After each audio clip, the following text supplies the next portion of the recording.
Healing. कई बार ये चंगाई शब्द सुनते ही लगता है कि यहाँ चले जाएंगे, माथा टेक लेंगे तो चंगाई मिल जाएगी, चादर चढ़ा देंगे तो चंगाई मिल जाएगी, या कभी कभी लगता है कि पादरी साहब से लेहन करा लेंगे तो चंगाई मिल जाएगी। क्या आपको भी ऐसा ही लगता है?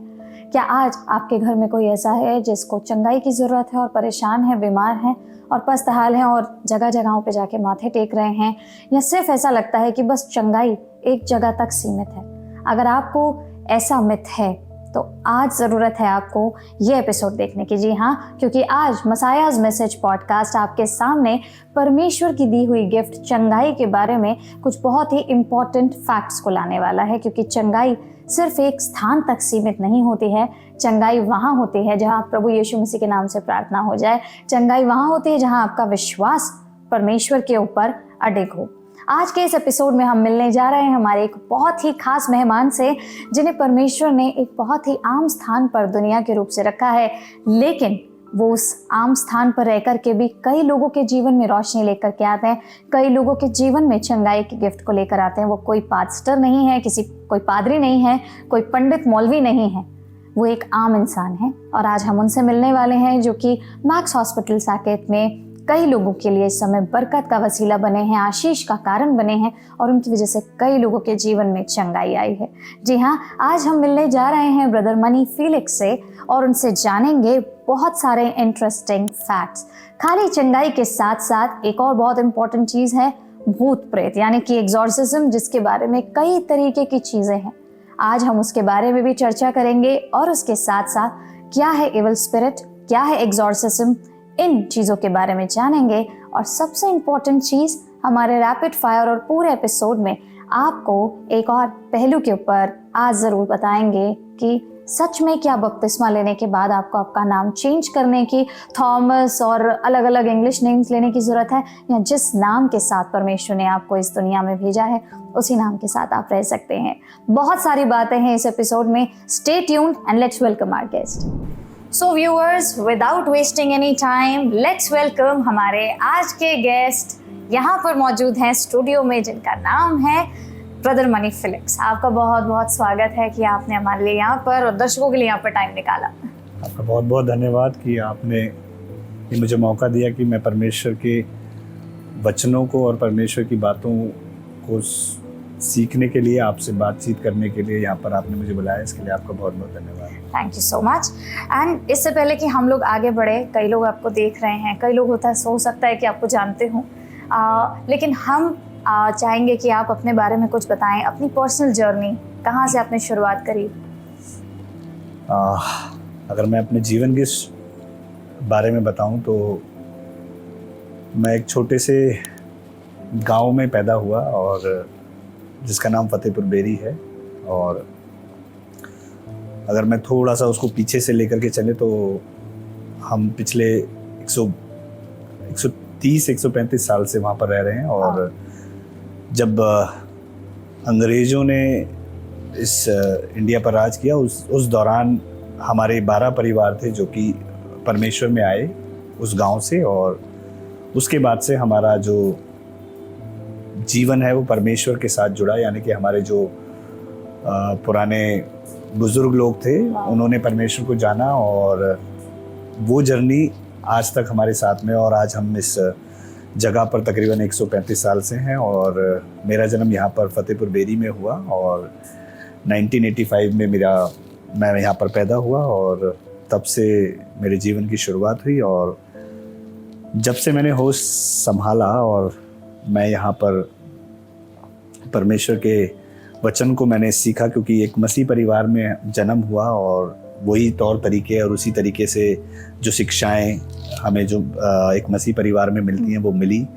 और बहुत ही मिडिल क्लास फैमिली, बहुत ज़्यादा कुछ ऐसा साधन नहीं फैमिली में, और बहुत ही सिंपल तरीके से हम रहने वाले लोग थे। और एक पूरी हमारी कलीसिया है जिसके साथ में हम रहते हैं, और बहुत अच्छी छोटी कलीसिया है, लेकिन हम बहुत ही अच्छे से वहाँ पर रहते हैं और एक परिवार की तरह उस कलीसिया में रहते हैं। तो बहुत अच्छी बात है हमारे जीवन के लिए कि परमेश्वर ने ऐसे योग्य बनाया कि हम उस कलीसिया में आए, और उस कलीसिया का नाम है सेंट पॉल्स। तो पौलुस की कलीसिया है। और उस कलीसिया में परमेश्वर ने हमें पैदा किया, इसके लिए सच में बहुत बहुत हम परमेश्वर का आभारी हैं कि उसने हमें इस कलीसिया में दिया, इस परिवार में दिया, और इस परिवार से ही हमारी जो जर्नी है वो उसकी शुरुआत हुई। और अगर मैं अपने बारे में बात करूं तो जब से मैंने होश संभाला और परमेश्वर के वचन को मैंने समझना और सीखना चालू किया, तो जब मैं पूरी तरीके से, मैं कह सकता हूँ कि जब मैंने परमेश्वर को पूरी तरीके से नहीं जाना था, तो मुझे जो प्रभु की शिक्षाएं जो हमारे संडे स्कूल से हमें मिली और हमारे जो टीचर्स थे बहुत ही गुणवानी, और मैं कहूँगा बहुत ही परमेश्वर के वचन को अच्छे से समझाने वाले जो टीचर्स थे, उन्होंने हमें बताया। और उन्होंने हमेशा प्रार्थना, वचन और विश्वास के बारे में बताया। और जब तक मैंने परमेश्वर को जाना, उससे पहले तक मेरे जीवन में जो रोज़ रात की जो प्रार्थना थी वही थी परमेश्वर के वचन को पढ़ना, प्रार्थना करना और सुना, यही करता था मैं। और जब मैंने परमेश्वर को अपना जीवन दिया, आज से अगर मैं गलत नहीं तो तकरीबन 20 साल पहले मैंने परमेश्वर को अपना जीवन दिया, और तब से लेकर के अब तक परमेश्वर ने संभाला और बहुत सारी आशीषें उसने दी। और तब से लेकर के आज तक जो कुछ भी चाहा वो परमेश्वर ने हमारे लिए किया। और मेरा जो जीवन है बहुत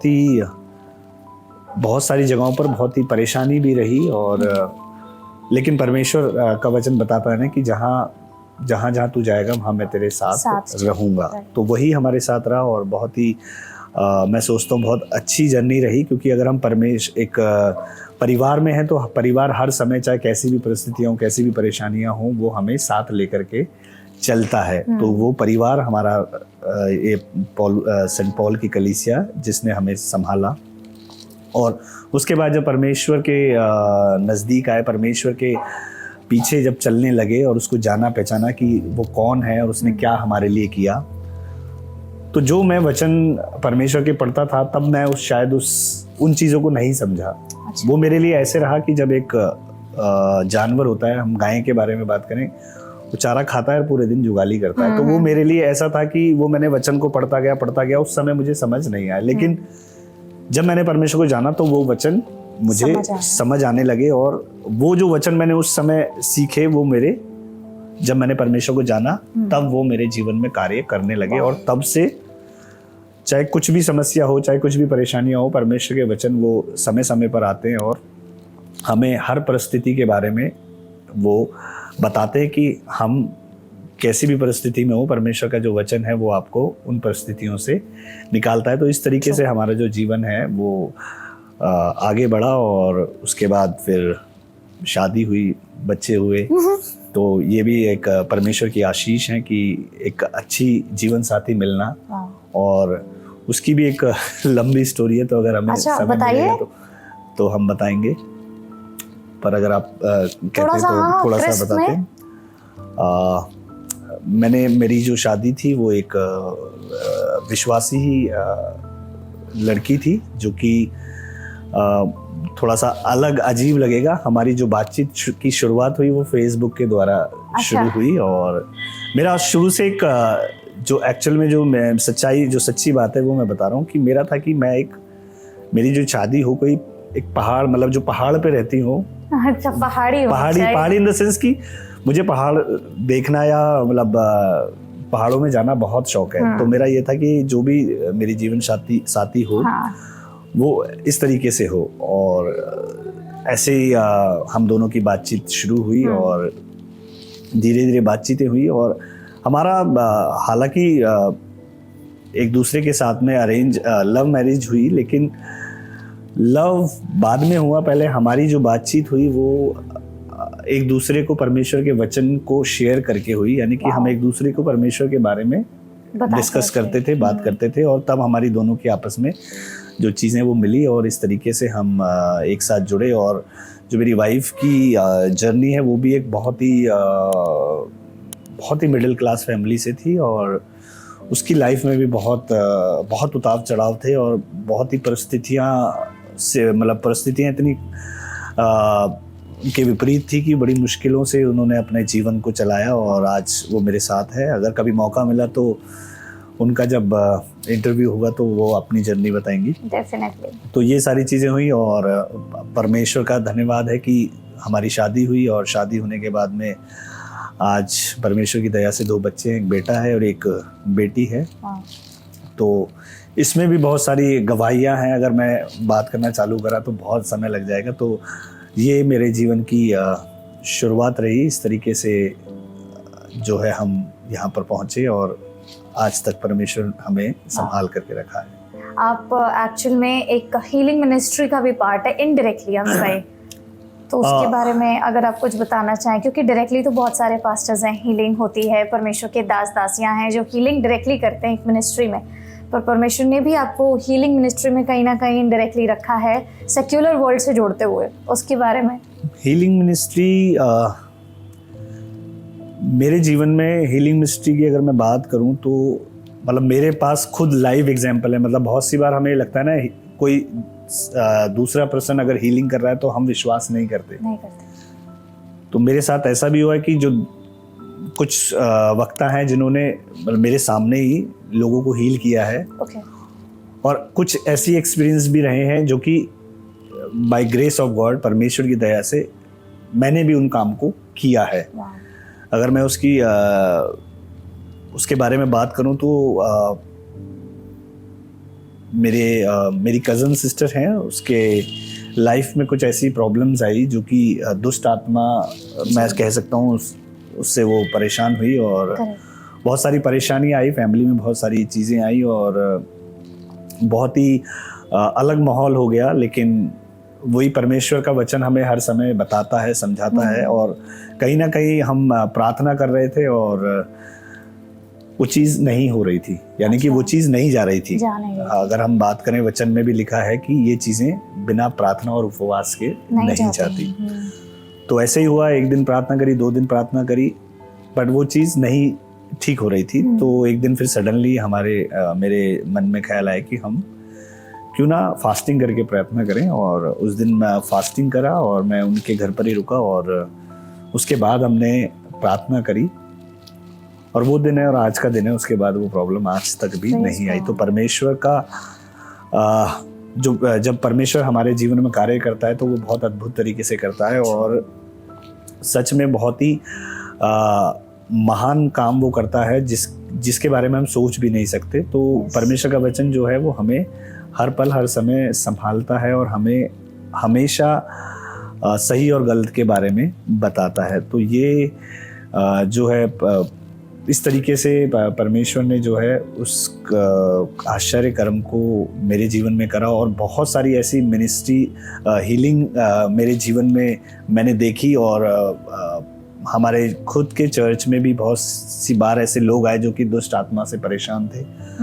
और हमारे कुछ सीनियर्स भी थे जिनमें पास्टर जॉय जो हैं वो भी उसमें शामिल थे और एक नेपाल की लड़की थी 16 साल की और उसके अंदर कम से कम 20 से 21 दुष्ट आत्माएं थी।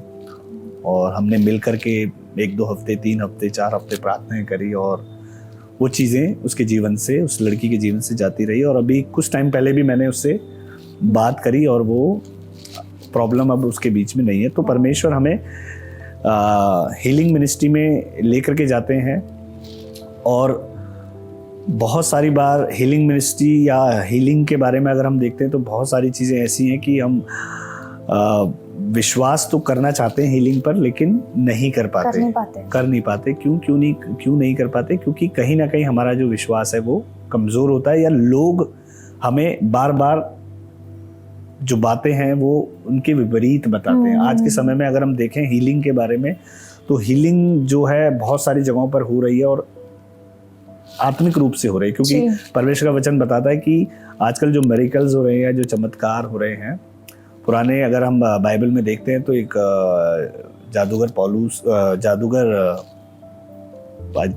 पतरस था, मेरे को नाम श्योर नहीं है, तो वो जो था वो भी मिरेकल करता था, लेकिन वो परमेश्वर के नाम से नहीं करता था। तो ज़रूरी है कि हमें ये देखना है कि क्या हम परमेश्वर के या विश्वास करके उन चीज़ों पर कार्य कर रहे हैं या नहीं कर रहे हैं। तो हीलिंग मिनिस्ट्री में आना मतलब मेरा कोई ऐसा वो नहीं है कि मेरे को हीलिंग मिनिस्ट्री में जाना है, मेरा हर बार एक यही रहता है कि जो परमेश्वर का वचन है वो आपको गाइड करता है कि आपको क्या करना है। कि मुझे क्या करना है, क्या नहीं करना है। बहुत सी बार हम सोचते हैं मुझे ये करना है, मुझे वो करना है, लेकिन परमेश्वर की योजना कुछ और ही होती है। अक्सर आपने देखा होगा और मैंने ये एक्सपीरियंस भी किया है कि बहुत सारे लोग कुछ कोर्स करते हैं और उनकी लाइन अलग ही होती है, अलग ही होती है, अलग ही हाँ होती जी, है। हाँ ऐसे एग्जांपल मेरे पास में एक मेरे ब्रदर हैं, हाँ। उन्होंने होटल मैनेजमेंट कोर्स करके आज वो एक स्कूल में बड़े सीनियर पोस्ट पे एडमिनिस्ट्रेटर हेड है। Oh wow. तो बहुत सारी ऐसी योजनाएं हैं कि हम योजनाएं तो बनाते हैं लेकिन उनको पूरा करना वो परमेश्वर के हाथ में है कि परमेश्वर हमसे क्या चाहते हैं। करेक्ट। तो जब आप हीलिंग मिनिस्ट्री की बात बताते हैं, एक्चुअल में कई लोग बोलते हैं कि एग्जॉर्सिज्म ना बाहर होता है, इंडिया में मतलब इसे प्रैक्टिस करने की अनुमति नहीं है, कई जगहों पे मैंने सुना है। लेकिन जब कई बार आप ऐसी दुष्ट आत्माएं देखते हैं या आप किसी को पीड़ित देखते हैं, कई बार हो सकता है आपकी कलीसिया के ही लोग हों, कई बार वो लोग शाय होते हैं उसे एक्सेप्ट करने के लिए, या उनके फैमिली वाले शाय होते हैं उन्हें एक्सेप्ट करने के लिए कि इसके अंदर कुछ है, लेकिन उनके एक्शन से पता चल जाता है। तो जब कभी ऐसा कोई आपके सामने आता है तो आप मानते हैं? सबसे पहली बात तो कई युवा हैं जो नहीं मानते कि दुष्ट आत्मा होती है, बिकॉज हम जिस जनरेशन में रहते हैं, हमारे आगे जेन जी, हमारे पीछे जितनी भी मतलब जो जनरेशन अब है वो इन चीज़ों में बिलीव नहीं करती। वो बोलते हैं कि एग्जॉर्सिज्म कुछ नहीं होता है, दुष्ट आत्माएं कुछ नहीं होती हैं। जब लोगों को झटके लगते हैं या जब कोई उनके अंदर आत्मा है वो उनको गिराती है, पटकती है और वो लोग नहीं मानते हैं। एंड कई बारी चर्चेज़ में ऐसा देखा गया है कि उनके अंदर जो दुष्ट आत्मा है वो उनको इतना धक्का मारती है, इतना तंग करती है, क्योंकि वो निकलना नहीं चाह रही है, वो प्रॉब्लम्स क्रिएट करती है वहाँ पर। तो कई जगहों पे तो बहुत ओवर दिखता है कई चर्चेज़ में, और कई चर्चेज़ में ये जेन्युइनली होता है। आप उस पर क्या टिप्पणी देना चाहेंगे? मुझे याद है एक बार ऐसा ही केस था और एक फैमिली आई और उसके साथ दुष्ट आत्मा की परेशानी थी और वो चर्च में आई और मैं वहाँ पर था और एक दो लोग और हमारे सीनियर्स थे। तो काफ़ी सारी उसके अंदर दुष्ट आत्माएं थी और वो सारी निकल के तैयार हो, मतलब आपकी वार्तालाप होती है, बातचीत होती है। अच्छा। मेरी वहाँ पर हुई और बातचीत हुई तो बाकी तो सब निकल गई, एक उसमें से निकलने के लिए तैयार नहीं। मतलब वो कह रही कि मैं नहीं जाऊँगी। खैर हमने प्रार्थनाएं करी और वो आपसे बात कर रही थी, वो बात कर रही थी और वो लिटरली मतलब ये बोल रही थी मेरा नाम सकीना है और मैं फरीदाबाद से आई हूँ। अब बहुत सारे लोग शायद इस पे विश्वास करें ना करें, लेकिन मैं ये मानता हूँ कि जो परमेश्वर का वचन है वो जिंदा वचन है। और परमेश्वर के वचन में दुष्ट आत्मा का जो वर्ड लिखा है, दुष्ट आत्मा, अगर वो लिखा है और उसमें चीज़ें हुई, अगर हम उस दृष्टांत को देखें जिसमें जब एक व्यक्ति उसको मिर्गी आती है और वहाँ पर कहते हैं कि इसको दुष्ट आत्माओं ने जकड़ा हुआ है। Exactly. तो अगर वहाँ वर्ड आया है और ये जब जिंदा वचन है तो एज ए क्रिश्चियन, एक मसीह होने के नाते मुझे ये मानना ही है कि ये होती हैं, लेकिन उन्हें भगाया भी जा सकता है जैसे कि यीशु मसीह ने भगाया। तो कहने का मतलब ये है कि लोग माने ना माने, लेकिन अगर हम परमेश्वर के पीछे चलने वाले और इस वचन को मानने वाले हैं तो ये चीजें डेफिनेटली होती हैं और परमेश्वर यीशु मसीह के नाम से भाग भी सकते हैं। वो भागती तो सकीना का फिर क्या मतलब? उसके बाद हमने पास्टर जॉय भी थे और दो तीन लोग थे। मेरी एक बहुत अच्छी दीदी हैं, उनका नाम अंजू है। तो उन्होंने प्रार्थना करी और शांता दीदी हैं, उन्होंने भी प्रार्थना करी। तो हम 4-5 लोगों ने बहुत प्रार्थना करी और एक चीज़ और एक्सपीरियंस की कि प्रार्थना के साथ साथ जब आप परमेश्वर की महिमा के गीत गाते हैं तो वो और परेशान होती हैं। वर्शिप से सबसे ज़्यादा उनको प्रॉब्लम है और वो भागती हैं। और ऐसा ही हुआ, हमने प्रार्थनाएं करी और तकरीबन 2-3 बार हमने हफ्ते में प्रार्थनाएं करी और वो चीज़ें वहाँ से गई। लेकिन अब इस चीज़ को देखना भी बहुत ज़रूरी है कि मैं सोचता हूँ चंगाई या हीलिंग जो है परमेश्वर में एक अन्य जाति से आए व्यक्ति जो मसीह में आना चाहता है उसके लिए मैं सोचता हूँ पहली सीढ़ी है ना। हम इसको ऐसे लें कि चंगाई तो मिल गई, मेरे को कुछ दुष्ट आत्मा ने जकड़ा हुआ था या मेरी कोई ऐसी बीमारी थी, परमेश्वर के नाम से ठीक तो हो गई,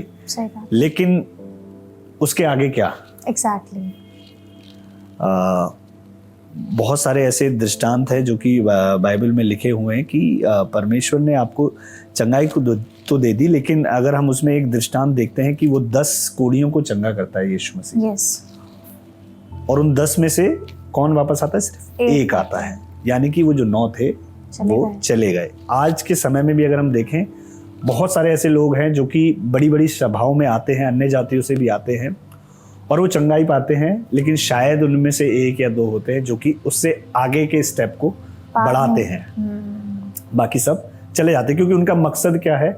चंगाई को पाना। उनको उनके जीवन में मिरेकल होना जरूरी है, उसके आगे उन्हें नहीं पता, क्योंकि वो अन्य जाति से हैं। लेकिन भला ये है कि उसके बाद वो आगे जो स्टेप है, जो परमेश्वर का वचन है, वो हमें उन तक पहुंचाना है। और इसको मैं सोचता हूँ कि बहुत सारी जगहों पर अगर मैं देखता हूँ तो इसके लिए उन्होंने एक अलग टीम बनाई हुई है। जब आप चंगाई आपको मिल गई, आपका जीवन में मैं सोचता हूँ मिरेकल हुआ, तो उसके बाद आगे की वो टीम जो है वो उनको मॉनिटर करती है। वो देखती है कि अब उनको परमेश्वर के बारे में बताने की ज़रूरत है।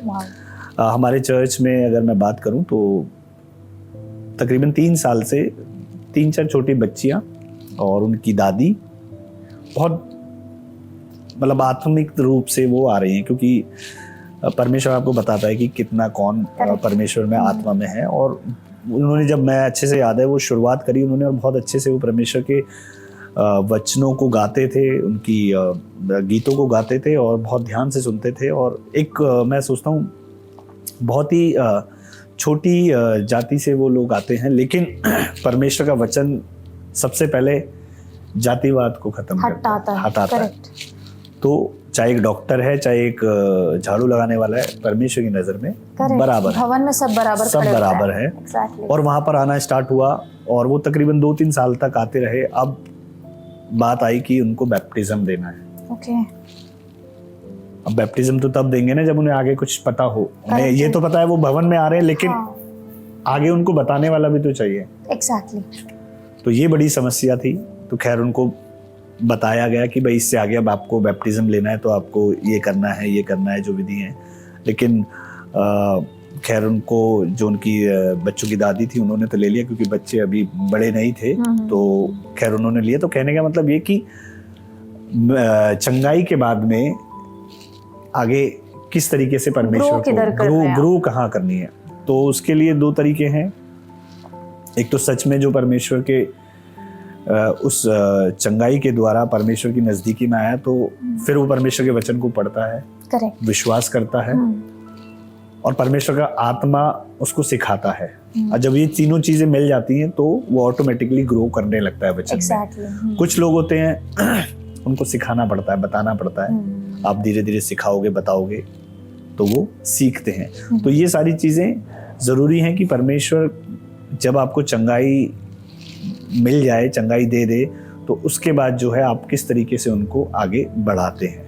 ये जब आप बात कर रहे हैं कि एक सिखाने वाला चाहिए, कई जगह पर इंसान को चंगाई मिलती है और कई जगह पर हम ये भी देखते हैं कि लोग सिर्फ चंगाई के लिए ही जा रहे हैं, उनको कुछ नहीं चाहिए, उनको वो हर जगह से होकर के आए और वो बोलते हैं कि हम यहाँ पे भी गए, वहाँ पे भी गए, हमने सब कुछ कर लिया, हमें कहीं नहीं मिली। हमने किसी से सुना था कि यहाँ पर ये पास्टर जी हैं, हम जा करके इनसे दुआ करा लेंगे। उनको चंगाई मिल गई उनसे दुआ करा के, और उन्होंने पास्टर जी को ही भगवान मान लिया, ये सोच के कि पास्टर जी ने जिसके नाम से कराया वो भगवान नहीं है, पास्टर जी भगवान बन गए।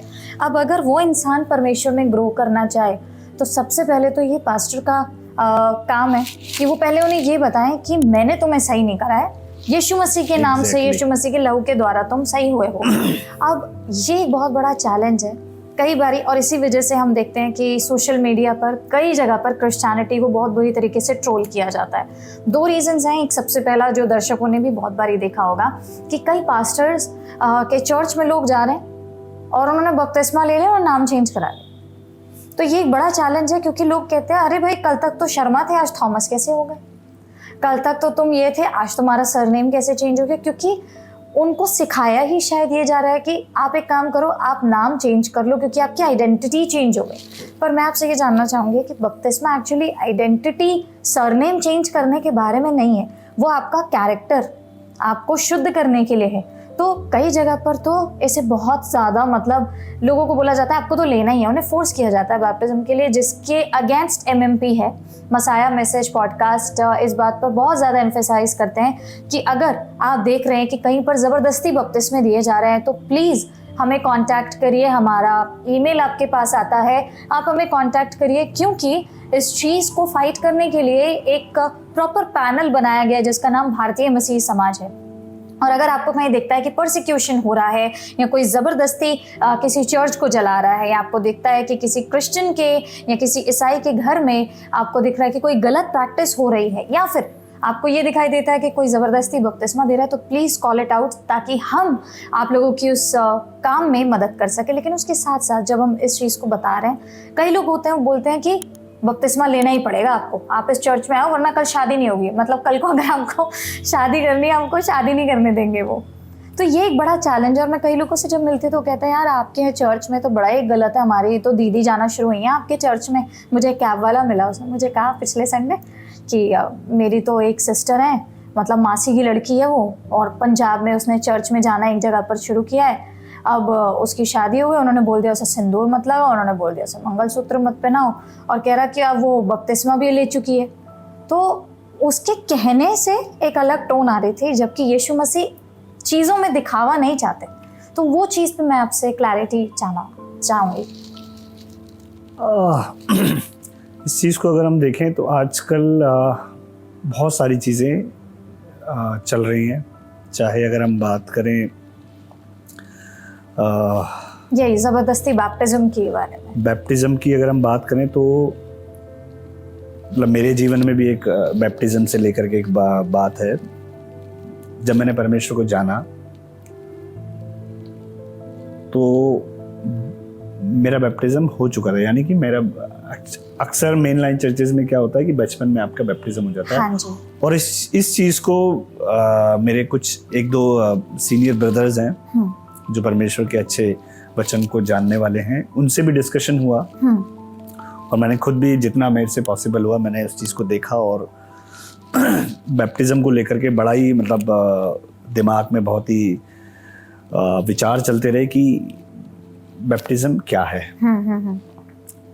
जब जितना मुझे समझ आया, परमेश्वर की आत्मा ने मुझे समझाया, यीशु मसीह ने बपतिस्मा लिया और जो यूहन्ना बपतिस्मा देने वाला था वो बपतिस्मा देता था, वो क्या है वो जानना ज़रूरी है। बपतिस्मे का मतलब ये नहीं है कि मैं अपनी कास्ट को चेंज कर लूँ, मैं अपने नाम को चेंज कर लूँ। बैप्टिज्म जो है परमेश्वर वहाँ पर बोलते हैं जब ये यीशु मसीह के ऊपर पवित्र आत्मा उतरा कि ये मेरा प्रिय पुत्र है और मैं इससे अति प्रसन्न हूँ।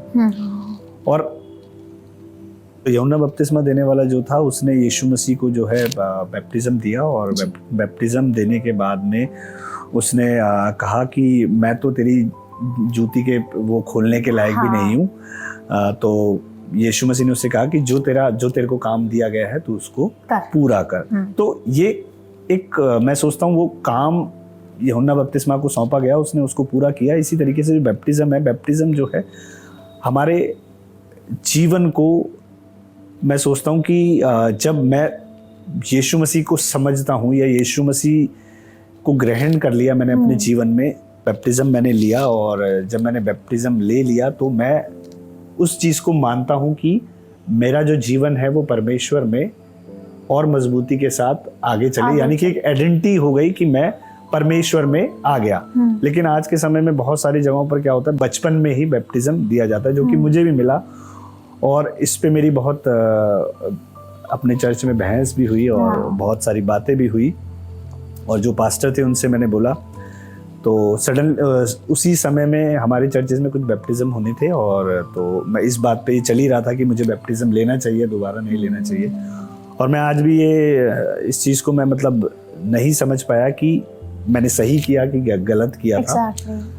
पर मैंने उस समय पे बैप्टिज्म दोबारा लिया और पानी से बपतिस्मा लिया। और क्योंकि मेरा जो मानना था, या जितना मैं सीख पाया, जितना मैं समझ पाया कि जिस चीज़ को मैं जब तक मैंने परमेश्वर को जाना समझा ही नहीं, तो वो किस तरीके का बपतिस्मा हुआ। Very true, very true. तो जब मैंने जान लिया, पहचान लिया और मेरे को ये लगा कि नहीं अब मुझे बपतिस्मा लेना चाहिए, तो जब मैं अपने पास्टर ऐसी बात कर रहे थे कि भाई किस किस को बैप्टिज्म लेना है, तो मैंने हाथ उठा लिया। तो उन्होंने छुट्टे बोला कि आपका तो बैप्टिज्म हो ही गया। तो मैंने पास्टर से बोला कि पास्टर जिस चीज़ के बारे में मुझे याद ही नहीं, मुझे पता ही नहीं, तो उस चीज़ को मैं कैसे मान लूँ। कह रहे नहीं, कॉन्स्टिट्यूशन के अकॉर्डिंगली वो ऐसे ही है। मैंने कहा पादरी साहब अगर कॉन्स्टिट्यूशन की बात करें तो फिर या तो आप कॉन्स्टिट्यूशन को मानो या परमेश्वर के वचन को मानो। एग्जैक्टली। बचपन में बैप्टिज्म की जो बात अगर हम देखते हैं तो बचपन में मेरे हिसाब से कोई बैप्टिज्म क्योंकि नहीं वो होता। तो एक शिशु है, उसे पता भी नहीं है यीशु मसीह के बारे में, आप तो थोप रहे हो बेसिकली। और बचपन में यीशु मसीह के टाइम में खतना किया जाता था, एग्जैक्टली, है ना, बैप्टिज्म नहीं होता था।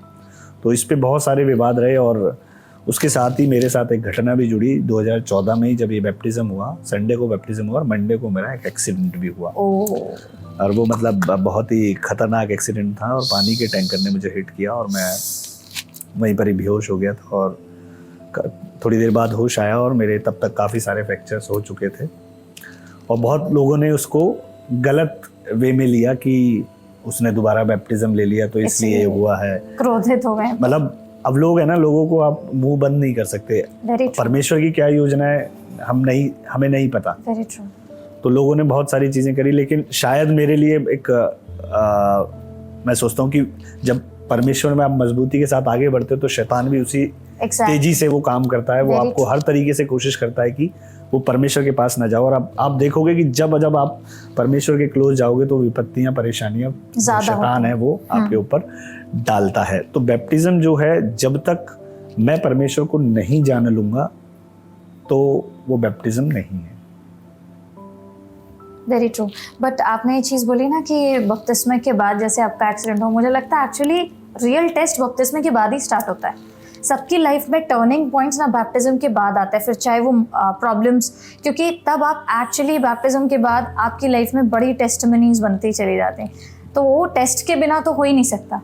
टेस्टिमनीज तो मतलब अगर मैं चालू हो जाऊंगा तो फिर पता नहीं 2-3 घंटे निकल जाएंगे। बट ये एक बहुत बड़ी टेस्टिमनी थी, क्योंकि जब एक्सीडेंट हुआ और मैं हॉस्पिटल मेरे को ले जाया गया और मैं हॉस्पिटल पहुंचा और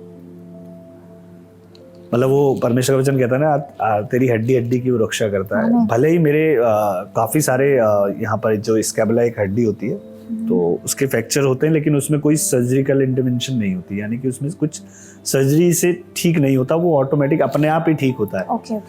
तो मैं इस चीज़ को बड़ा ही उससे देखा और मैंने सोचा कि यार अब तो मतलब ऑब्वियसली जब इतना बड़ा एक्सीडेंट हुआ तो मैं 2 दिन तो बिल्कुल सदमे में था कि क्या हो रहा है। खैर एक दिन मैं घर पे रहा, दूसरे दिन मेरे को हॉस्पिटल जाना था दोबारा, और मैं जब पहुंचा तो वहाँ जो डॉक्टर्स थे क्योंकि मैं एक हॉस्पिटल में वर्किंग था और मेरे को ट्रॉमा सेंटर लेके गया। जब मैं अपने मैक्स हॉस्पिटल में गया और वहाँ पर जब मेरे डॉक्टर्स ने बोला और मैं उनके सामने दूसरे दिन खड़ा हो गया तो उन्होंने कहा फ्रैक्चर्स में, क्योंकि मेरे ये बैक साइड में मतलब शोल्डर के राइट हैंड साइड पर थे फ्रैक्चर्स, बट परमेश्वर ने मुझे बचाया, मेरे पैरों में कुछ नहीं हुआ। तो मैं दूसरे दिन खड़ा हो गया और जब मेरे डॉक्टर्स ने बोला, कह रहे कि तू शुक्र मना, तेरे गॉड का इतना धन्यवाद है कि तू दूसरे दिन खड़ा हो गया, नहीं तो जो तेरे हालत थे खड़े होने लायक नहीं था। तो वहाँ मैंने परमेश्वर का धन्यवाद किया और परमेश्वर ने मुझे सच में हिम्मत दी और उसके बाद जो है धीरे धीरे करके रिकवरी हुई और उस ट्रॉमा से मैं निकला और अपने जीवन को फिर परमेश्वर के लिए इस्तेमाल करना चालू करा और इसी तरीके से और परमेश्वर में बढ़ता गया और परमेश्वर ने आगे बढ़ाया। और साथ ही मतलब अगर इसमें थोड़ी सी मैं अपनी जो जर्नी थी थोड़ी सी मैं इसमें ऐड करना चाहूँगा, क्योंकि एक समय के बाद आत्मिक जीवन तो मेरा चल ही रहा था परमेश्वर के साथ में, लेकिन अब खाने के लिए कुछ करना भी पड़ता है प्रोफेशनल लाइफ में। तो मेरी एजुकेशन भी बहुत अच्छी नहीं रही शुरू से। अगर मैं बचपन से बात करूं तो मैं आई थिंक केजी क्लास में मेरे को टीचर ने बोल दिया था कि अपने बच्चे को घर ले जाओ, हम नहीं पढ़ा सकते। फिर मेरे को एक प्राइमरी स्कूल जो होता है गवर्नमेंट स्कूल, वहाँ से मैंने अपनी पढ़ाई स्टार्ट करी और मैं 9th तक वहाँ पर पहुँचा और 9th के बाद फिर थोड़ा सा ब्रेक लगा, वहाँ पर मैं उसको क्लियर नहीं कर पाया और उसके बाद मेरे को घर की चीज़ों को मतलब अपने एज को देख करके और फैमिली के चीज़ों को देख करके मुझे लगा कि अब कमाने की भी ज़रूरत है। और ऐसा भी समय आया कि मैंने जो दिहाड़ी मजदूरी होती है वो भी की है। मतलब 80 रुपये मुझे मिलते थे। अच्छा। मैंने कई बार करी है, मतलब एक बार नहीं कई बार करी। और ऐसी ऐसी जगहों पे जहाँ 2 दिन का काम हुआ तो 2 दिन के काम के लिए चले गए, क्योंकि इतना पैसा होता नहीं था। और कि भाई कुछ अच्छे कपड़े, क्योंकि क्रिसमस का टाइम होता था तो हमारा एम होता था कि क्रिसमस पे अच्छे कपड़े पहनने, लेकिन पैसे इतने नहीं होते थे। तो जितना होता था पेरेंट्स हमारे लिए ऑब्वियसली करते थे, लेकिन वो भी एक समय तक, जब हम इस अवस्था में होते हैं कि अब हमें खुद कमा करके खुद अपना खर्च करना चाहिए।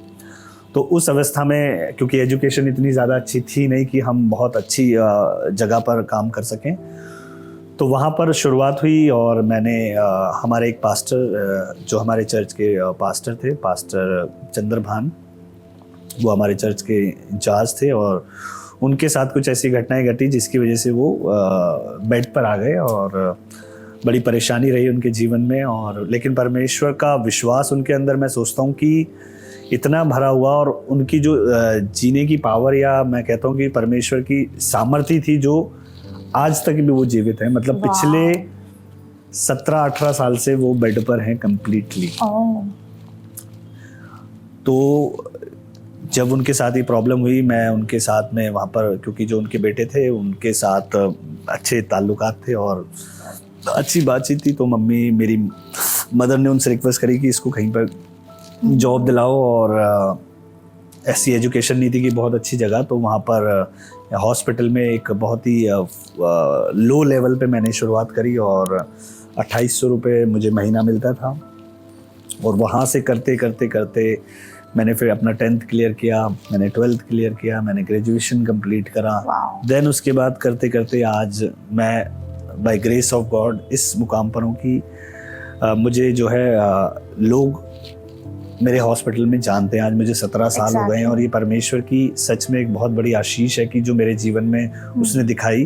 क्योंकि जो शुरुआत थी बहुत छोटी थी और पहुंचना बहुत ऊपर था, लेकिन जो लोग देख करके मतलब साइड कर देते थे, आज वो लोग जानते हैं। तो ये सच में परमेश्वर ही कर सकता है और कोई नहीं कर सकता। हाँ, जरिए बहुत वो देता है, लेकिन उनको पूरा करना वो परमेश्वर के काम में। और जरिए सच में परमेश्वर ने, चाहे वो मेरे बॉस के रूप में हुए या जिन्होंने शायद वो जॉब पर लगाया, क्योंकि मुझे आज भी याद है जब मैं पहले दिन उस जॉब पर गया और मुझे बोल दिया गया कि कभी नौकरी की नहीं, और मैं गया सुबह 8 बजे और मुझे रात को 8 बज गए, तो मैं उस दिन बहुत रोया। और मैंने घर जाके कहा मैं जाऊंगा ही नहीं, करनी नहीं, नौकरी नहीं करनी।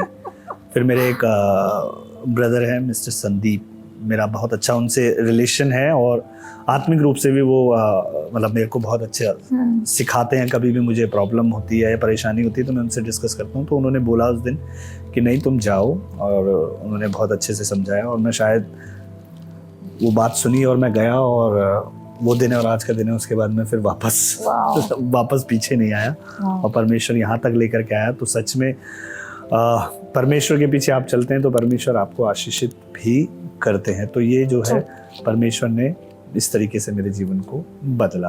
और आपकी प्रोफेशनल लाइफ के द्वारा कई लोग हैं जिनका आज सही समय पे ट्रीटमेंट हो रहा है, क्योंकि कई लोग आपको कॉल करते हैं, कई लोग आपको बोलते हैं कि अच्छा ये हो जाएगा, एंड आप कहीं ना कहीं परमेश्वर आपको एक मीडियम के रूप में इस्तेमाल करें ताकि आप उनको सही डायरेक्शन एटलीस्ट दिखा सकें।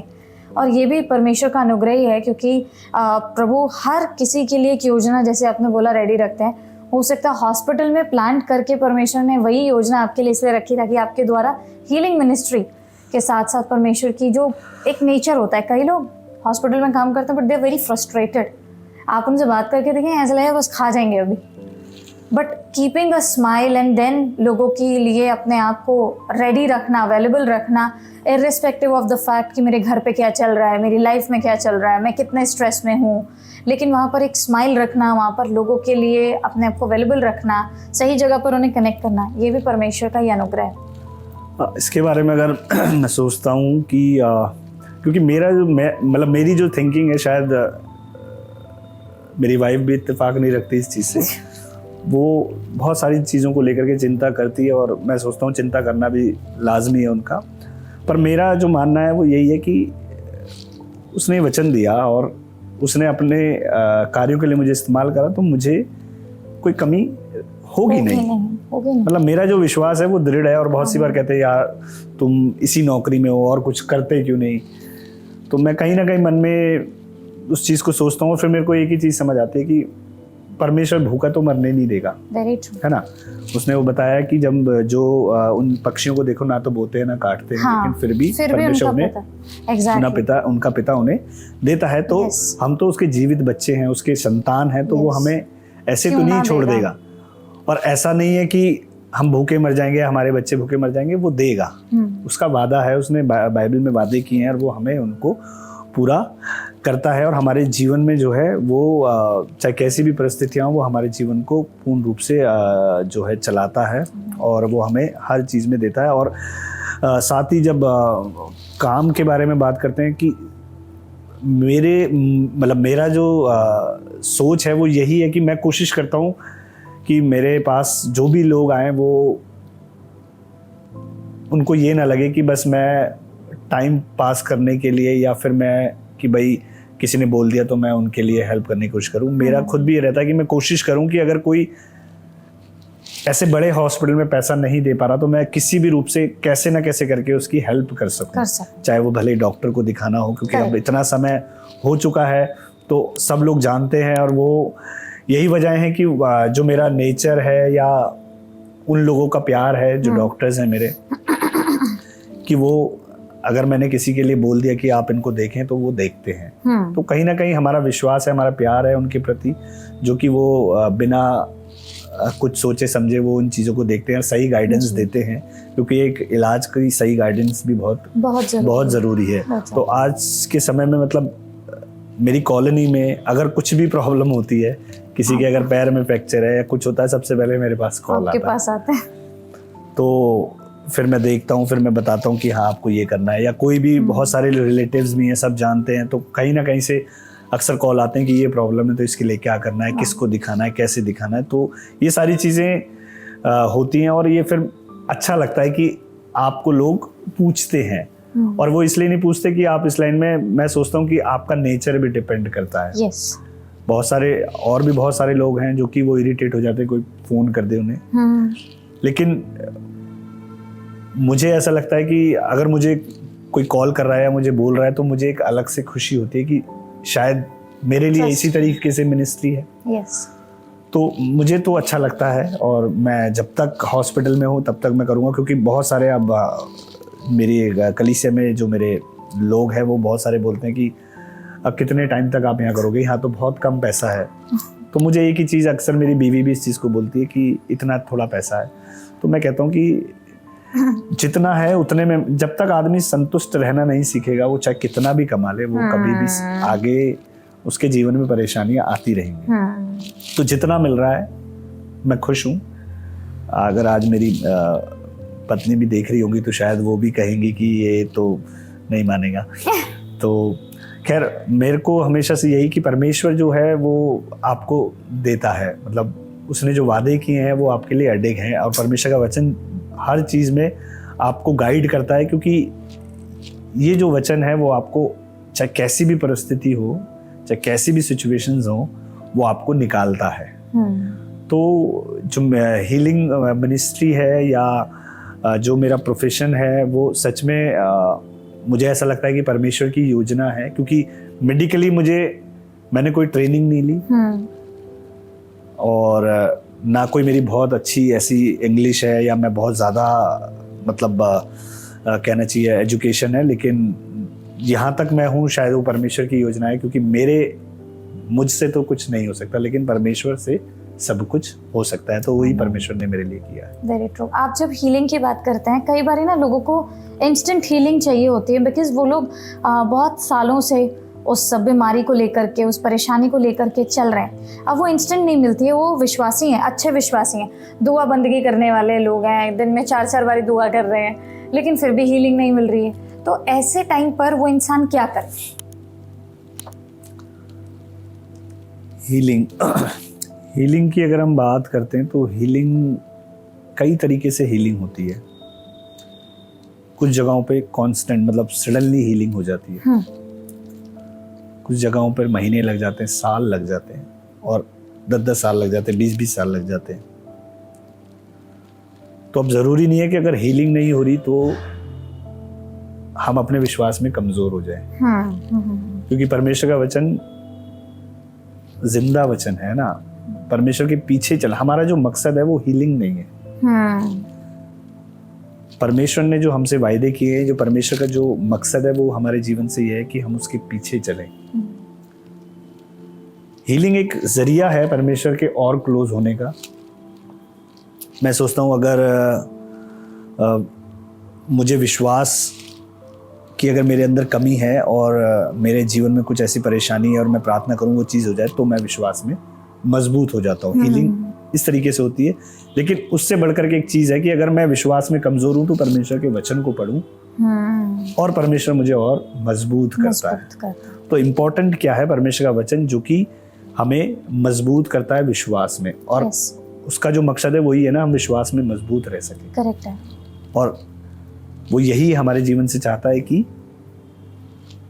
हम विश्वास में मजबूत हों और उसके पीछे चलने वाले हो सकें। और यही नहीं, भला हम तो मजबूत हो गए, अब सवाल है कि हम मजबूत तो हो गए, लेकिन आगे क्या बाकी? हाँ।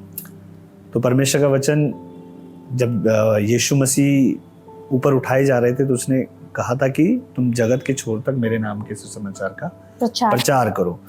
तो जब मैं बचा हूँ तो मेरा ये कर्तव्य है, यानी कि ये मेरा काम है। मतलब ये इसमें डू या डोंट, हाँ या ना, कोई सवाल नहीं रखता।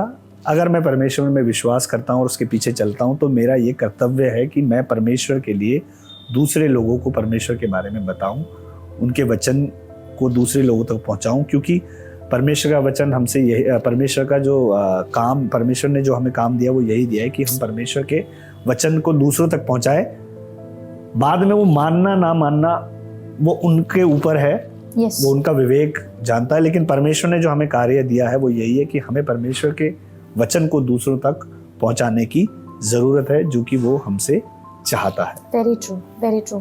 और ये जब आपने बात करी तो ये हीलिंग एक्चुअल में कई जगहों पे आप देखेंगे ले हैंड को हीलिंग से बहुत एसोसिएट किया जाता है। अब ये भी एक तरीके का एक चैलेंज है, क्योंकि आपने कुछ वीडियोस देखे होंगे। जैसे मैं खुद, मेरी पर्सनल गवाही है कि मेरी दी की तबीयत बहुत ख़राब थी।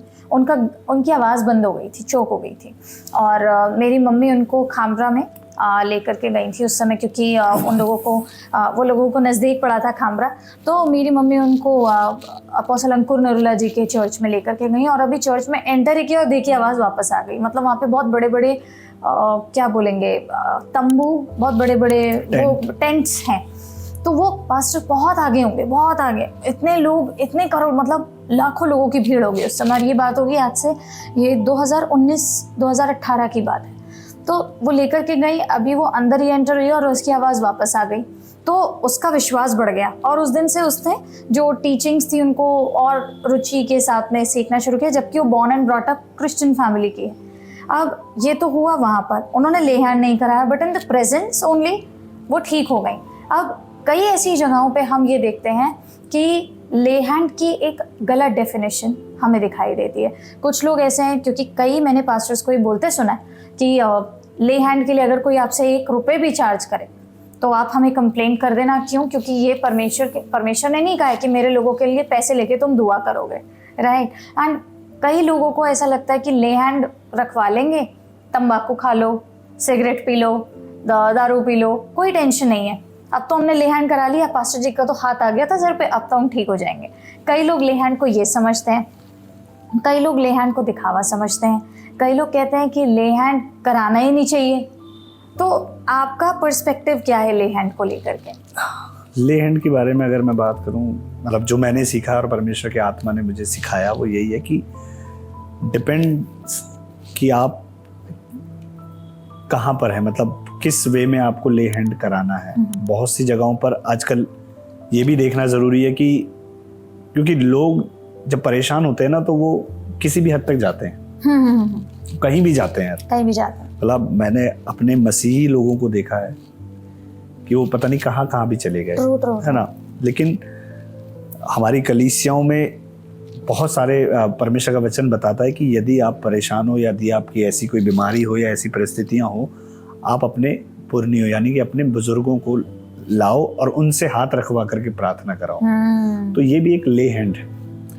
बहुत सी जगहों पर यह है कि आज लोग पैसा लेते हैं, करेक्ट है, और ये सच्चाई है। मतलब मैंने लोगों से सुना है कि आप इतने 1000 रुपए करोगे तो वो आपके लिए ले हैंड कर देंगे, लेकिन बहुत सारी जगहों पर एक्चुअल में आत्मिक रूप से ले हैंड प्रेयर होती है।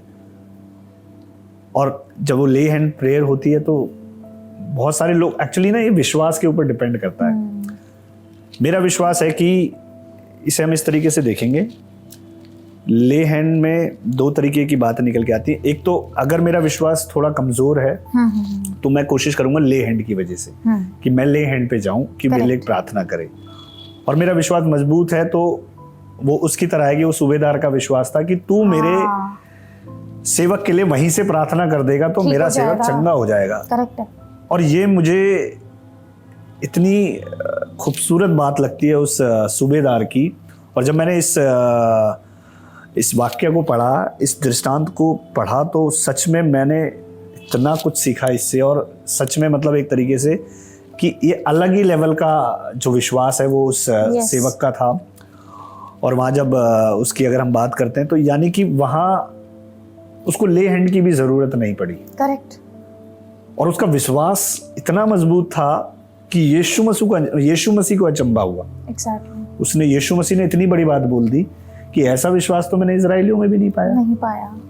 यानी कि यीशु मसीह ये कह रहे हैं कि जो मेरे खुद के लोग हैं उनमें ऐसा विश्वास मैंने नहीं पाया। ये बाहर से आया और उसने कहा कि तू सिर्फ कह दे वो हो जाएगा। और उससे बड़ी बात उसने क्या बोली कि मैं इस योग्य नहीं कि तू मेरी छत के नीचे आए। वाह। मतलब कितनी बड़ी बात। एक मैं सोचता हूँ शायद अन्य जाति होगा, और वहां पर उसने बहुत ही सरल तरीके से उसने बोला कि मैं इस योग्य नहीं कि तू मेरी छत के नीचे आए। और मैं इतना बड़ा आदमी हूं कि मैं अपने सेवक से बोलूं इधर जा तो इधर जाता है, सेवक वाला इधर बोलूं तो इधर जा, इधर बैठ तो उधर बैठता है। और वो इस बात को कह रहा है, यानी कि वो कितना डाउन टू अर्थ है। तो ले हैंड जो है वो डिपेंड करता है आपके विश्वास के ऊपर। मेरा विश्वास मजबूत है तो शायद जो सेवक जो ले हैंड किसी थर्ड पर्सन के ऊपर हाथ रख के प्रार्थना कर रहा है, मेरे लिए वो दूर से कर देगा तो मेरे लिए भी उतना ही कारगर साबित होगा जितना कि जो ले हैंड करा रहा है। Very true. यस, ये बहुत इम्पोर्टेंट है क्योंकि एक ऐसी सेंसिटिव चीज़ है कि इसके बारे में अवेयरनेस होना बहुत ज़रूरी है। अच्छा, इसके साथ साथ कई लोग, हमने परमेश्वर के वचन में पढ़ा है कि तुम जो कुछ अपने मुंह से बोलोगे वो तुम्हारे लिए हो जाएगा, क्योंकि परमेश्वर हमारे मुंह के सृजनहार है। अब कई लोग हैं जी गलत प्रैक्टिसेस में हैं, लेकिन वो अपने मुंह से बोल देंगे एंड दे फील कि हाँ मैंने अपने मुंह से बोल दिया मैं ठीक हो जाऊंगा, जबकि एक तरफ उनकी लाइफ है बिल्कुल ऑपोजिट, परमेश्वर के वचन के बिल्कुल ऑपोजिट है।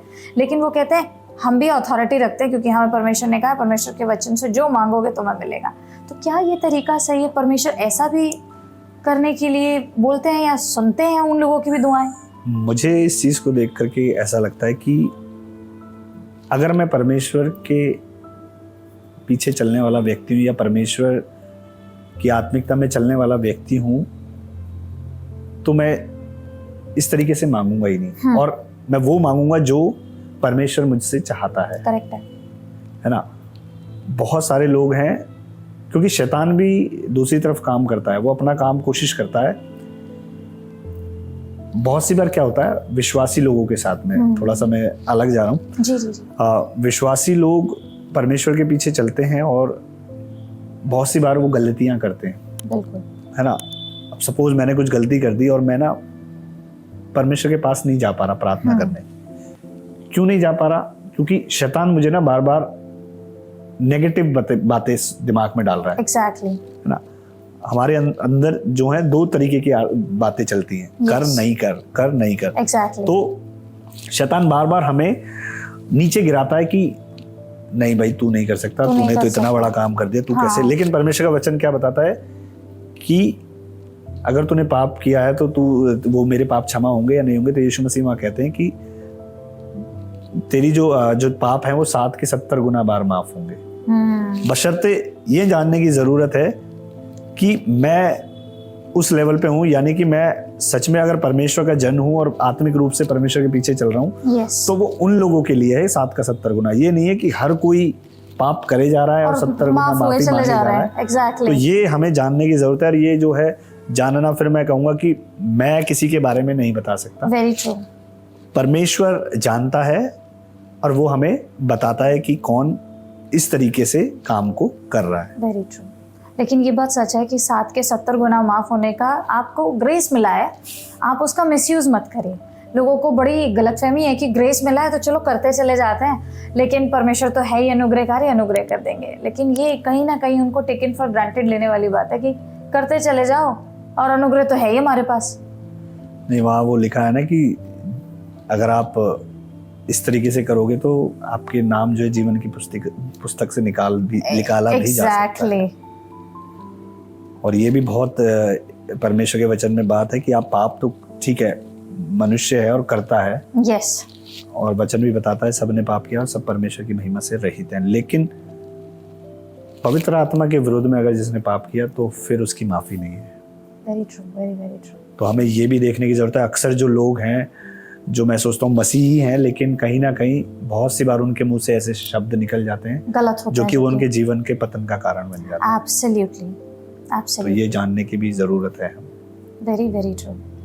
बट इस चीज़ को मुझे लगता है कि लोगों को सुन करके कम से कम, क्योंकि ये हम लोगों के लिए भी बहुत इंपॉर्टेंट है। कई बार हम बाइबल पढ़ते हैं, परमेश्वर के वचन में जो हीलिंग की स्टोरीज लिखी है वो हम पढ़ते हैं, हम जानते हैं, लेकिन हमारे दिमाग से ना वो फेड हो जाती है जब हमारी लाइफ में रियलिटी में प्रॉब्लम आती है और हम कहते हैं अरे अब पता नहीं कैसे होगा। तब हम सिर्फ डॉक्टर्स पर ही रिलाई करते हैं, लोगों के ओपिनियंस पर रिलाई करते हैं, पर कहीं ना कहीं जो मेन सोर्स ऑफ हीलिंग है उसे भूल जाते हैं, जो प्रभु यीशु मसीह है। मेरे जीवन में 2 गवाहियाँ तो बहुत हैं, लेकिन जो मेजर गवाहियाँ हैं, जब मेरी फर्स्ट बेबी होनी थी, मेरी बेटी, तो कुछ टेस्ट थे जो कि ठीक नहीं थे। तो जो मेरी गायनी थी, मेरी वाइफ की, उन्होंने बोला कि बेटा तुम इस बेबी को क्यों कर रहे हो, अच्छा, इसमें तो बहुत सारी कॉम्प्लिकेशंस हो सकती हैं, और मतलब आप इसको अभी इमीडिएटली टर्मिनेट कर दो। हम बड़े परेशान हो गए, हमें मतलब एकदम सडनली ये क्या हुआ, बैड लगा। अच्छा, फिर आती है अब वहीं कहीं ना कहीं हमारा अंतरात्मा, यानी कि जो हमारा आत्मिक जीवन है, वो भी संघर्ष कर रहा है कि यार क्या करें। अच्छा, जब बात आती है हमें दूसरों को समझाने की, तो हम बहुत अच्छे से समझाते थे कि True. विश्वास कर, सब हो जाएगा, सब हो जाएगा। अच्छा, वहीं मेरे पापा और मम्मी से डिस्कशन किया कि ऐसे ऐसे बात है। तो भले ही वो, मैं सोचता हूँ कि शुरू से परमेश्वर को जानने वाले हैं, लेकिन उनका विश्वास किस लेवल पे है वो वही जानते हैं। लेकिन उन्होंने एक बात करी कि आप इसको करो, परमेश्वर है ऊपर, वो संभालेगा।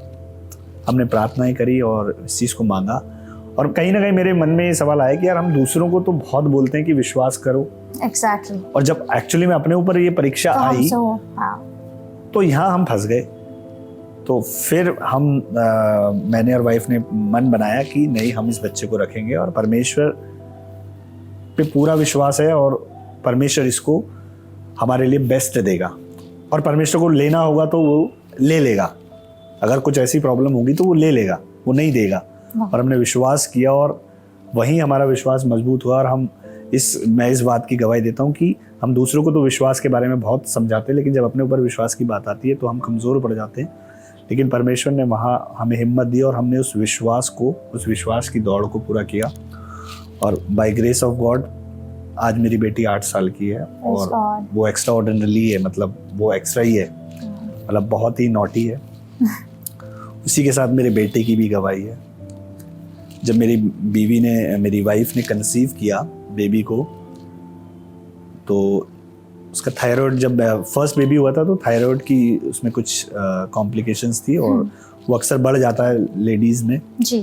तो ऐसा ही हुआ, और उसका थायराइड थोड़ा सा चल रहा था, मेडिकेशन वगैरह कुछ भी नहीं थी। तो जब कंसीव हुआ तो फिर ब्लड टेस्ट में कुछ ऊपर नीचे आया, तो उन्होंने बोला एक बार थायराइड कराई। जो थायराइड जब हमने कराया, और थायराइड में जो एक लेवल रहता है वो पॉइंट्स में रहता है, यानी कि 0.4 से लेकर के और 4.2 या 3, अच्छा, इस लेवल में है तो थायराइड कंट्रोल में है। ओके। तो मेरी वाइफ का जो थायराइड था वो लेवल था 200। परसेंटेज में भी नहीं था। 200। फिर वही समस्या, डॉक्टर ने यही बोला कि इसको गिराओ, मतलब इसको टर्मिनेट करो। 200 थायराइड में तो बच्चा, मतलब बहुत सारी कॉम्प्लिकेशंस हो सकती हैं। फिर हमने कहा कि फिर से विश्वास, फिर प्रार्थना करी, फिर किया, और विद मेडिकेशंस 15 दिन में वो नॉर्मल आ गया। Praise God, बहुत बड़ी बात है। मैंने फिर डॉक्टर जो इस चीज़ को देखते हैं, एंडोक्राइनोलॉजिस्ट बोलते हैं उनको, और वो थायराइड को मॉनिटर करते हैं, और मैंने उनसे पूछा कि क्या ऐसा किसी लिटरेचर में या कहीं ऐसा प्रैक्टिकली हुआ है कि इतना बड़ा हुआ हो और ऐसी कॉम्प्लिकेशन हुई हो कि बच्चे में कुछ प्रॉब्लम हो सके। तो उन्होंने बोला कि ऐसा बोलते हैं लेकिन हुआ नहीं। तो मैंने कहा कि ठीक है। फिर मेरा और विश्वास मजबूत हुआ कि जब ये तो सिर्फ अभी ये जो इनके पेपर्स हैं वो ही बता रहे हैं, लेकिन प्रैक्टिकली ऐसा हुआ नहीं। लेकिन मेरा विश्वास है और परमेश्वर यहाँ तक लेके आया, और वो आगे भी इसको संभालेगा, और वो बाद में नॉर्मल हुआ। और डॉक्टर ने भी बोला कि सच में आप बहुत लकी हो और आपके परमेश्वर पे बहुत विश्वास करते हो। तो ये जो 2 गवाहियाँ मेरे जीवन में सच में बहुत ही बड़ी गवाहियाँ हैं कि हमारे सोचने से ज़्यादा वो हमारे लिए करता है। तो ये विश्वास बहुत ज़रूरी है, और विश्वास के बिना हम कुछ भी नहीं। एक और मेरी छोटी सी और गवाही है। जी जी। आज से तकरीबन 1 साल पहले की अगर मैं बात करूं, तो मैं एक वो होता है पफ लेते हैं, क्या बोलते हैं उसको, एस्थमेटिक। मेरे को एलर्जिक एस्थमेटिक की समस्या थी काफ़ी दिन से, तकरीबन अगर मैं गलत नहीं तो 10-15 साल से ऊपर हो गया। अब मुझे नहीं पता वो कब से चालू हुई, या फैमिली हिस्ट्री है या कुछ है। तो मैं अक्सर वो पफ हर 2-4-10 दिन में लेता था, लेकिन कुछ समय ऐसा हुआ कि प्रॉब्लम ज़्यादा बढ़ी, और मैंने डॉक्टर को दिखाया। डॉक्टर ने कहा कि भाई ये तो आपको मरते दम तक लेना है, और डेली लेना है, सुबह शाम। अब ये वाली ऐसी समस्या है कि आप जब तक श्योर ना हो जाओ तब तक आप किसी को बता भी नहीं सकते। तो ये ऐसी समस्या है कि अगले दिन मैं जाकर के गवाही दूं और दूसरे दिन प्रॉब्लम हो जाए तो वो गवाही नहीं है। करेक्ट। तो उस बात को आज 1 साल से ऊपर हो गया है तकरीबन, वो मैंने पंप आज तक नहीं लिया। Wow, praise God. तो लोग अक्सर सोचते हैं कि उनके जीवन में ऐसे कैसे हो सकता है, लेकिन जब परमेश्वर चाहता है और आप चाहते हो तो परमेश्वर आपके लिए कर सकता है। हम बाइबल में बहुत सारे ऐसे ऐसी कहानियाँ या ऐसे दृष्टांत देखते हैं कि हमारे विश्वास इम्पोर्टेंट था। मतलब अगर हम बाइबल में बहुत सारे ऐसे दृष्टांत हैं जिसमें यीशु मसीह ने बोला क्या तू चाहता है, सो ट्रू, है ना? यस। तो इम्पोर्टेंट है कि क्या मैं चाहता हूँ, एग्जैक्टली। क्या मैं चाहता हूँ अपने जीवन को बदलना, क्या मैं चाहता हूँ मेरे जीवन में चंगाई आए, क्या मैं चाहता हूँ कि परमेश्वर में मैं मजबूती के साथ चलूँ। तो अगर मैं जब तक चाहूँगा नहीं तब तक वो मेरे लिए होगा ही नहीं। और परमेश्वर का वचन हमें साफ बताता है कि उसने मेरे लिए उस काम को कर दिया, ऑलरेडी वो कर चुका है। उसने जो उसको करना था वो कर चुका है, मतलब करेगा नहीं या होने वाला है वो नहीं है। बस हमें ये मानने की ज़रूरत है और उससे विश्वास के साथ उस पर चलने की ज़रूरत है कि ये मेरे लिए परमेश्वर ने कर दिया है। हेलो गाइस, आई होप आप लोग बढ़िया है, सेफ है, हेल्दी अपने अपने घरों में। एंड कभी आपको ऐसा स्ट्रगल महसूस हुआ है लाइफ में कि आपको डॉक्टर या लॉयर्स या आर्किटेक्ट्स या डिज़ाइनर्स अपने घरों के लिए एक प्लेटफॉर्म पर नहीं मिलते? सीए को ढूंढना है तो कहीं और जाओ, या अगर कोई और काम है तो कहीं और जाओ। But now the hassle is over. जी हाँ, the solution to all of your questions and all of your outlooks is right here on Woolit. You just need to install this app and you are all set to go ahead and use the services that are your utility services. So install Woolit now. Welcome to Woolit, आज के जमाने की app. वूलेट के साथ आप एक ही app में कमा सकते हैं, सीख सकते हैं, खर्च कर सकते हैं और कनेक्ट कर सकते हैं। शुरुआत करना आसान है, बस ऐप स्टोर या गूगल प्ले स्टोर से वूलेट ऐप डाउनलोड करें।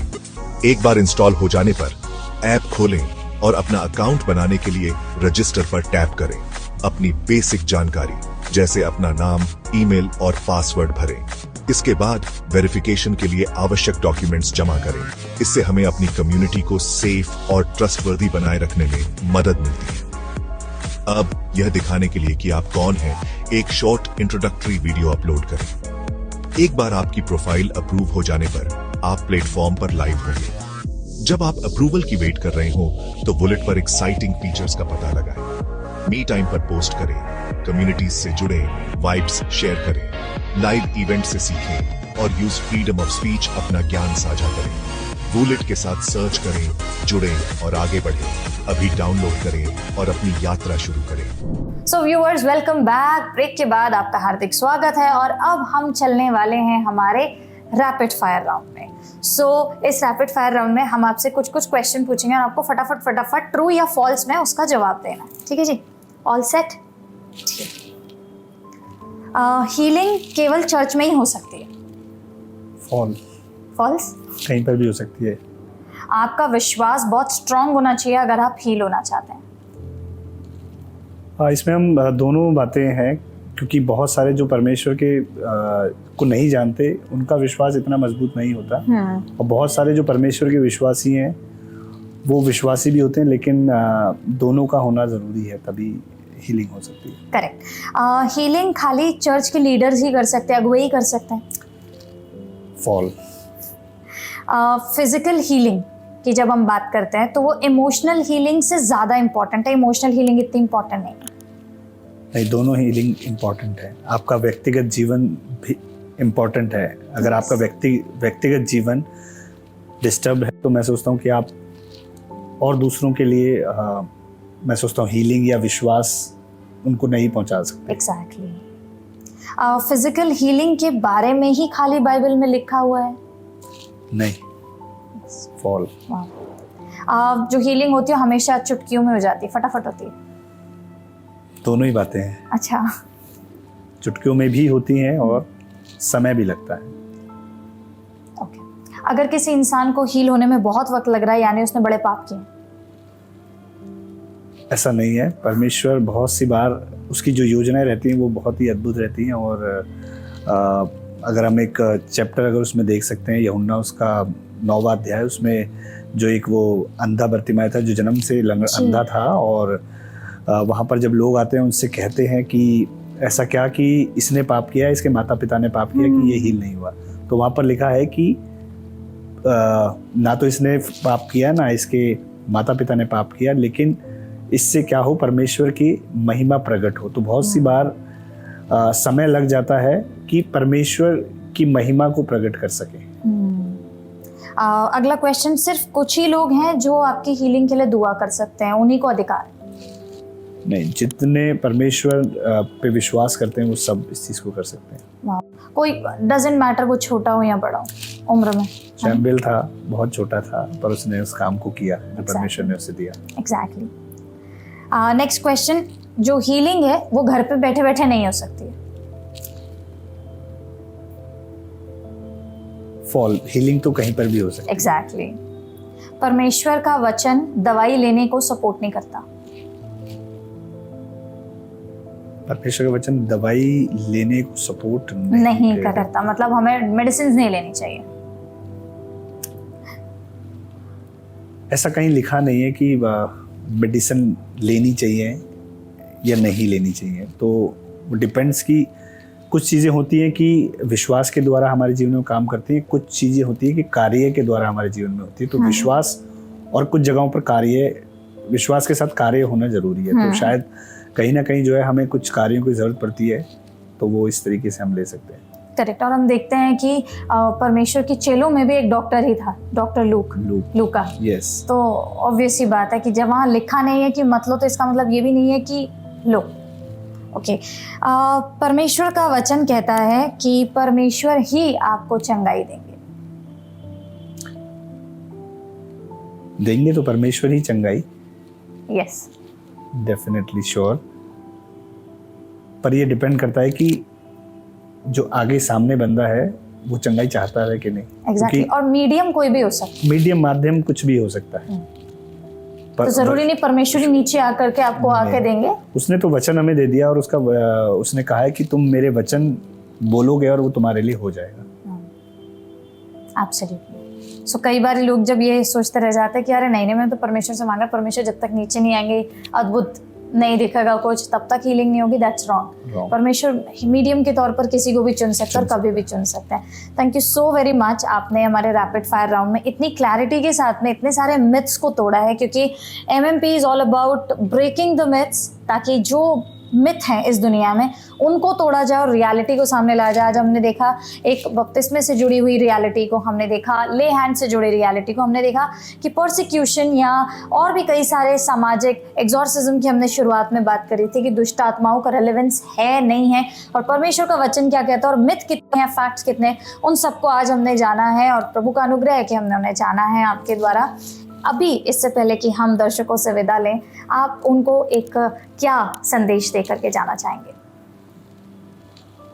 अब मैं संदेश की बात करूँगा तो संदेश तो बहुत सारे हैं, लेकिन बात हो रही है एक कोई संदेश देना है तो जो परमेश्वर ने कार्य दिया है हमें वो इम्पोर्टेंट है। और मैं यही चाहूँगा कि परमेश्वर ने हमें हमारे पापों से छुड़ाया है, और यशायाह 53 में वो बताता है कि उसके मार खाने से हम चंगे हुए हैं, उसके कोड़े खाने से हमारा जो पाप है वो क्षमा हुए हैं। तो हमें विश्वास करने की ज़रूरत है। और जब वचन हमें कहता है, मैं अक्सर यही बोलता हूँ कि परमेश्वर का जो वचन है वो जिंदा वचन है, और जो उसने कह दिया तो इसका मतलब वो होगा ही होगा। और उसने वो हमारे लिए ऑलरेडी कर दिया है। उसने उस वचन में कह दिया कि तेरे मार खाने से हम चंगे हो गए, यानी कि हमें जो चंगाई है, हमारे कोई ऐसे काम नहीं है जिसकी वजह से हम चंगे हुए हैं, उसके मार खाने से हम जो है हमें उस चंगाई मिली है, उसके खून बहाने से हमारा जो है उद्धार हुआ है। तो हमें यही है कि हमें प्रभु यीशु मसीह पर विश्वास करना है। और वो क्यों विश्वास करना है वो बहुत इम्पोर्टेंट है कि वही एक था, क्योंकि पैदा तो सब होते हैं, लेकिन पैदा होकर के मर करके तीसरे दिन जी उठना वो यीशु मसीह है, जिसने वो हमारे लिए उस तीसरे दिन को जीवित हो करके मौत पर विजय पाई। और उसने ये दिखाया कि जो यीशु मसीह है वो एक मनुष्य के रूप में आकर के उसने उस काम को किया जो कि एक मनुष्य नहीं कर सकता था। तो हमें जो है परमेश्वर पे विश्वास करना है और उसके पीछे अपने जीवन को चलाना है। और जब हम उसके पीछे चलते हैं और अपना उद्धारकर्ता उसको हमने मान लिया है, तो हमारा ये कर्तव्य बनता है कि हम भी दूसरों को उस वचन के लिए जो परमेश्वर हमें दे करके गए हैं दूसरों तक पहुंचाने वाले हो सके। Thank you so very much. आपका आज यहाँ पर आना और हम लोगों से परमेश्वर के वचन को बांटना निश्चित रूप से हमारे लिए और कई दर्शकों के लिए आज अनुग्रह का एक जरिया ठहरा है। प्रभु आपको, आपके मिनिस्ट्री को खूब आशीषित करते रहे। बहुत बहुत धन्यवाद। और मैं भी बहुत धन्यवाद दूंगा आप लोगों का कि आपने मुझे बुलाया और परमेश्वर के वचन से जो भी परमेश्वर ने मुझे अब तक सिखाया वो मैं आप लोगों के साथ शेयर करने वाला हो सका। धन्यवाद। बहुत मैटर करता है हमारे लिए। और दर्शकों, अगर आपके पास में कोई भी प्रश्न है, हीलिंग से रिलेटेड किसी भी तरीके की कोई भी डाउट है, तो आप स्क्रीन पर आ रहे ईमेल पर हमें ज़रूर लिख भेजिए ताकि हम आपके क्वेरीज का, आपके क्वेश्चंस का आंसर कर सकें। उसके साथ साथ आप मसाया मैसेज पॉडकास्ट पर ट्यून्ड इन रहिए, क्योंकि अभी भी बहुत सारे मिथ, बहुत सारी रियलिटीज़ को सामने लेकर के आना है। कई ऐसे मिथ हैं जिसमें हम जी रहे हैं, लेकिन उन्हें तोड़ने का वक्त आ गया है, सच्चाई को जानने का वक्त आया है। इसीलिए मसाया मैसेज पॉडकास्ट आ गया है। So stay tuned. हम अगले भाग में एक और नए सेगमेंट में कुछ और नए तथ्यों को लेकर के आपके सामने प्रकट हो जाएंगे। तब तक के लिए प्रभु आप सबके साथ रहे। God bless you all.